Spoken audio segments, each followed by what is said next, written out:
एक तीर दो शिकार अशी हिंदीमध्ये एक म्हण आहे. पण रोहित पवारांनी परवा दिवशी जे प्रेझेंटेशन दिलं, या प्रेझेंटेशनमधून रोहित पवारांनी एक तीर तीन शिकाऱ्या केल्या. मग त्या कशा, कोणाच्या? तर पहिली शिकार त्यांनी केली प्रफुल्ल पटेलांची, दुसरी सुनील तटकर यांची आणि तिसरी शिकार हे अजित पवारांचे जे पॉलिटिकल ॲडव्हायझर होते नरेश अरोरा यांची केली. मग ती कशी आणि यांचे हे बाण, हे तीर किती पक्के लागले ते येणाऱ्या काळात लवकरच आपल्याला समजेल. म्हणजे विलिनीकरणाचं काय होतं आणि बाकी गोष्टींचं काय होतं त्यावरून हे समजेलच.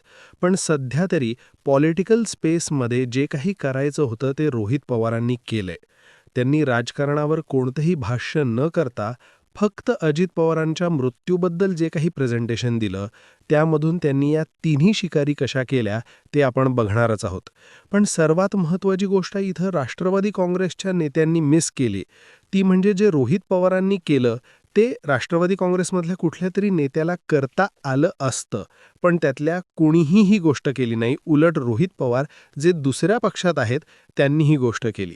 भलेही मग रोहित पवारांनी सांगितलं की मी एक कुटुंबातलं सदस्य म्हणून ही गोष्ट केली, पण प्रत्यक्षात ते कुटुंबातले सदस्य असले तरी महाराष्ट्राच्या राजकारणातले एक महत्त्वाचे नेते आहेत.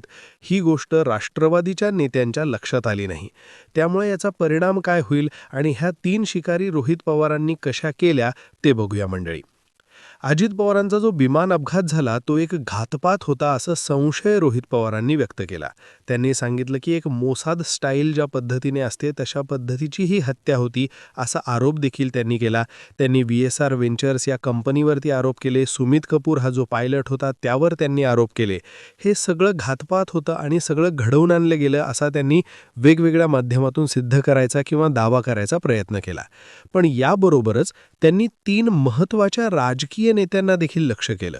आणि इथे एक गोष्ट लक्षात घ्यायला पाहिजे, याच तीन नेत्यांनी मागच्या काही दिवसांमध्ये संपूर्ण राष्ट्रवादी काँग्रेस एक प्रकारे आपल्या बाजूला घ्यायचा प्रयत्न केला होता.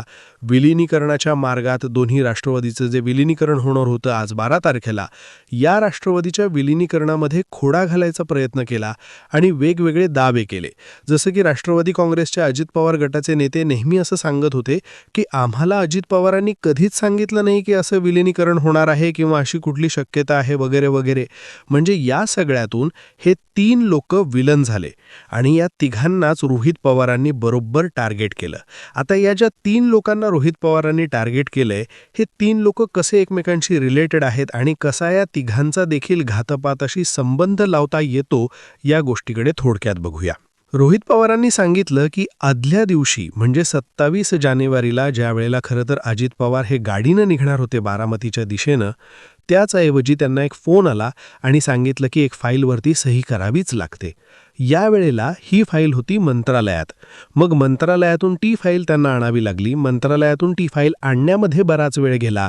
यामध्ये जो लेट झाला, या लेट झाल्यामुळे शेवटी अजित पवारांनी ठरवलं की आता आपण कारण बारामतीपर्यंत पोहोचू शकणार नाही, त्यावेळेला आपल्याला आता विमान बुक करावा लागेल.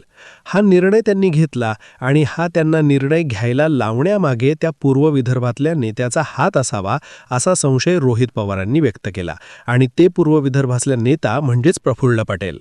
दुसरी गोष्ट झाली ती म्हणजे सुनील तटकरे यांच्यावर जो आरोप केला की एक नेता त्यांना येऊन भेटला आणि त्यांच्याबरोबर तो संध्याकाळी उशिरापर्यंत थांबला, ज्यामुळे देखील अजित पवारांचा त्याच दिवशी बारामतीकडे येण्याचा जो निर्णय होता तो लांबला गेला असा संशय रोहित पवारांनी व्यक्त केला. आणि तिसरी एक गोष्ट इथं अत्यंत महत्त्वाची रोहित पवारांनी सांगितली की या दिवशी अजित पवारांचं बोलणं काय चालू होतं. अजित पवारांचे जे जवळचे सहकारी असायचे किंवा त्यांचं ड्रायव्हर किंवा इतर जे त्यांचे जवळचे लोक होते त्यांच्याकडून रोहित पवारांना समजलं की त्यावेळेला अजित पवारांचं काहीतरी असं बोलणं चालू होतं की त्यांना पॉलिटिकल ॲडव्हायझरी म्हणून जी काम करणारी एक संस्था आहे, या संस्थेला हे कामावरून काढून टाकायचं अशी त्यांची चर्चा चालू होती. आता ही पॉलिटिकल ॲडव्हायझरी जी अजित पवारांच्या बरोबर मागची 1.5 वर्ष झालं काम करते ती म्हणजे डिझाईन बॉक्स नावाची कंपनी, ज्याचे प्रमुख आहेत नरेश अरोरा. नरेश अरोरांनी या अगोदर देखील कर्नाटकात काँग्रेसबरोबर इतर राज्यात वेगवेगळ्या पक्षांच्या बरोबर काम केलंय. खरं तर त्या माणसाचा राजकारणाशी रोजचा संबंध येत असला तरी तो कुठल्याही एका पक्षाशी संबंध येत नाही. या नरेश अरोरांना अजित पवारांच्या गोठात येऊन येण्याचं किंवा त्यांना हे काम मिळवून देण्याचं श्रेय हे प्रफुल्ल पटेलांना दिलं जातं. खरं तर नरेश अरोरा हा काही मराठी माणूस नाही, त्यामुळे हे काम एका अमराठी माणसापर्यंत कसं गेलं तर त्यासाठी प्रफुल्ल पटेल निमित्त ठरले असावेत. त्यामुळे प्रफुल्ल पटेलांचं नरेश अरोरांशी काहीतरी संबंध होता. कदाचित नरेश अरोरांना ह्या जॉबमध्ये कंटिन्यू ठेवावं अशी प्रफुल्ल पटेलांची इच्छा असेल. या सगळ्या जरतरच्या गोष्टी असल्या तरी रोहित पवारांनी सांगितलं की त्या दिवशी देखील अजित पवार चिडलेले होते. ते म्हणत होते की या संस्थेला आपण काढून टाकावं, राजकारण कसं करायचं हे मला माहिती आहे वगैरे वगैरे.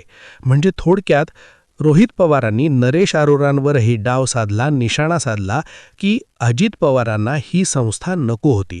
त्यामुळे एक कुठली तरी कट रचला गेला असेल, एक घातपात रचला गेला असेल आणि त्यामुळे अजित पवारांना जायला विलंब झाला. दुसऱ्या दिवशी ते विमानानं गेले. विमानानं गेल्यानंतर त्यांचा विमानाचा जो अपघात झाला त्याच्याबद्दलच्या तर अनेक शंका त्यांनी उपस्थित केलेल्या आहेत. त्या आम्ही देखील मीडियामध्ये वेगवेगळ्या माध्यमातून तुमच्यापर्यंत आलेल्या असतीलच. पण या सगळ्यामध्ये काहीतरी कॉन्स्पिरसी आहे असं त्यांचं म्हणणं होतं. आता या तिघांचा संबंध कसा येतो आणि काय या तिघांनाच लक्ष केलं जातं याच्याबद्दलची एक थिअरी अशी सांगू शकतो की जेव्हा अजित पवारांचा मृत्यू झाला नंतर पुढच्या 3च दिवसात सुनेत्रा पवारांचा शपथविधी झाला. या 3 दिवसांमध्ये सुनेत्रा पवारांच्या भेटी झाल्या आणि सुनेत्रा पवारांना या 3 दिवसात भेटून त्यांना कन्व्हिन्स करून पद घ्यायला लावण्यामध्ये सगळ्यात महत्त्वाचे हे 3च लोक होते. सुनील तटकरे, प्रफुल्ल पटेल आणि नरेश अरोरा. अर्थात नरेश अरोरांनी ही गोष्ट नाकारली असली तरीही असं सांगितलं जातं की त्यांनीच सुनेत्रा पवारांना सांगितलं की तुम्ही शपथविधी लवकरात लवकर उरकून घ्या, जेणेकरून राष्ट्रवादी काँग्रेस आपल्या हातून निसटून शरद पवारांच्या किंवा सुप्रिया सुळे यांच्या हातात जाणार नाही. त्यामुळे या सगळ्या गेमच्या मागे जे 3 लोक होते त्यांना या ठिकाणी रोहित पवारांनी इनडायरेक्टली लक्ष केलेलं. त्यांनी जरी सांगितलं असलं की मी या पूर्ण प्रेझेंटेशनमध्ये किंवा त्यानंतरच्या पत्रकार परिषदेमध्ये कुठेही पॉलिटिकल चर्चा करणार नाही, पॉलिटिकल बोलणार नाही, पण पॉलिटिकल न बोलताना देखील त्यांनी काही पॉलिटिकल निशाणे जरूर साधलेले आहेत. आता त्याचा परिणाम काय होईल आणि कितपत ते निशाणे बरोबर लागतील हे येणारा काळ आपल्याला सांगेल. पण याबद्दल किंवा ही जी रोहित पवारांची एक थिअरी आहे किंवा असं काही झालेलं असू शकतं, याबद्दल या 3 नेत्यांबद्दल किंवा या 3 व्यक्तींच्याबद्दल तुमचं काय मत आहे ते आम्हाला कमेंट्समध्ये जरूर सांगा. व्हिडिओ आवडला असेल तर व्हिडिओला लाईक करा, चॅनलला सबस्क्राईब करा. धन्यवाद.